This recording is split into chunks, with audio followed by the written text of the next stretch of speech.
I'm Warboss Bogo. In my last tactical analysis, I explored some of the mistakes made in the battle between the Imperial Navy breachers and the Ultramarine intercession kill teams. But in so doing, I made a mistake myself, and I realized this is a perfect opportunity to explore the strange concept of non-reciprocal shooting. If you haven't seen that battle report, there's a link in the description. But because I'm focusing on a single moment in the battle, here's a brief summary from my last report. The second major mistake was made by the Navy breachers, who chose to move their plasma gunner into the guarding Ultramarines' line of sight. This resulted in the plasma gunner immediately being shot and having to burn 2 command points. And it later resulted in the plasma gunner being killed by Overwatch. What the breachers should have done was move the Endurant up first.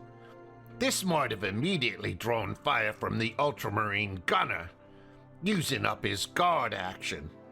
But even if the gunner chose not to shoot, the Endurant could have protected the plasma gunner when he later moved up into base contact. In either case, the Ultramarine gunner would spend his guard action and maybe his Overwatch shooting at the Endurant, who was much better able to take it. The breachers would then have maintained a healthier CP reserve and kept their valuable plasma gunner alive a bit longer. Well, after thinking about it some more, I realized even Warboss Bogo isn't perfect, because there was a much better move available to the Imperial Navy breachers that would have allowed them to employ non-reciprocal shooting. This would have allowed their Navy plasma gunner a shot at the Ultramarine gunner, but not allowed the Ultramarine gunner to use either his guard action or his subsequent Overwatch. So let's explore how that would have worked. Using advanced orc technology, I was able to recreate that scene from the battle. As you recall, this was the situation before the plasma gunner moved. The plasma gunner had previously been granted an extra AP by the Navy surveyor, and the intercessor gunner was on guard. The plasma gunner then moved up to take cover behind a barricade. But as I noted, this was a mistake, but not for the reason I suggested. Rather, had the plasma gunner moved to a different location, he could have shot the Ultramarine without getting shot back. In order to understand this powerful tactic, we first have to look at the rules regarding line of sight. And those rules say you can't shoot at a target if that target is obscured. And that's true whether the target has an engage order or a conceal order. And a target is obscured whenever the intended target is more than 1 circle away from a point at which a cover line crosses a piece of obscuring terrain.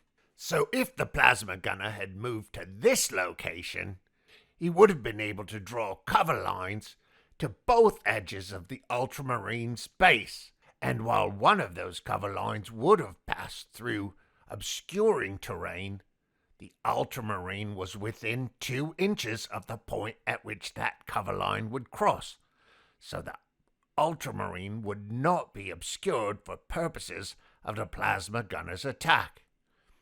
But if the Ultramarine gunner had tried to fire back, he would have found that while he too could draw 1 cover line to an edge of the plasma gunner's base, when he tried to draw the second cover line, it would have passed through obscuring terrain, and that terrain would have been more than 2 inches away from the plasma gunner, meaning the plasma gunner would have been obscured and would not have been a valid target.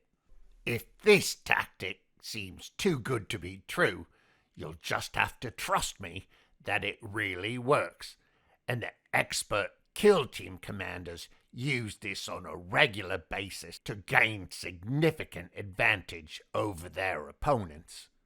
But let's take a look at it from a slightly different angle to show exactly how non-reciprocal shooting works and why it's entirely consistent with the rules. Here you see the position the plasma gunner should have taken in order to benefit from non-reciprocal shooting.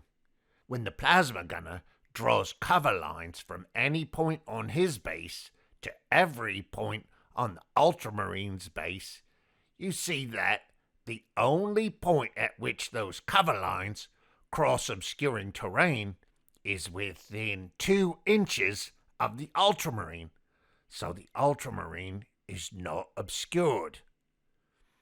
But when the Ultramarine fires back, you see that when he draws cover lines from the most advantageous point of his base to every point on the plasma gunner's base, one of those cover lines crosses through obscuring terrain, and it crosses through more than 2 inches away from the plasma gunner, making the plasma gunner obscured and not a valid target.